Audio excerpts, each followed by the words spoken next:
जय जगन्नाथ।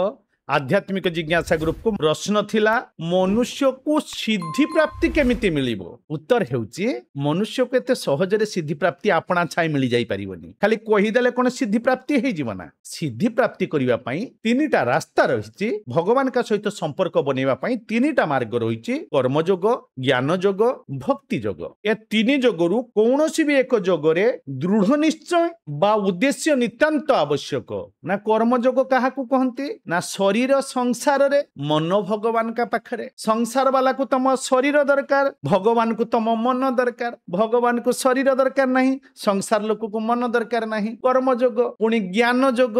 मु किए जदि मु ये देह ताहले देह एठी रही जाउची, किए बाहरी जाउची ए विषय जिज्ञासा द्वारा जानी मु किए बोली स्वरूप को चिन्हिबा को ज्ञान योग कहा जाए। ज्ञान योग रे निजे निज पई उपयोगी बनी जाए। कर्म योग रे संसार पई उपयोगी बनी जाए। पुणी भक्ति योग होउची शरीर आउ स्वरूप ए दुई जनकर मालिक भगवान का निमंते उपयोगी बनिबा को भक्ति योग कहा जाए। जथा भगवान को भल पाइबा को ना भगवान को भल कौन ना आमे कहूचे कौन तुमेव माता च पिता तुमेव बंधु च सखा तुमेव विद्या द्रविणं तुमेव सर्वं मम देव देव। तुमे भी मो माँ प्रभु, मो माँ घरे अच्छी तुमे भी मो माँ, मो बापा घरे अछंती तुमे भी मो बापा, मो टंका बैंक रे अच्छी तुमे भी मो धन कहले नाही। एटा भक्ति योग नुहे ना भक्ति योग होउची तुमे ही मो माँ, तुमे भी मो माँ नुहे, तुमे ही मो बापा, तुमे ही मो धन, तुमे ही मो बंधु, तुमे ही मोर सबु किछि।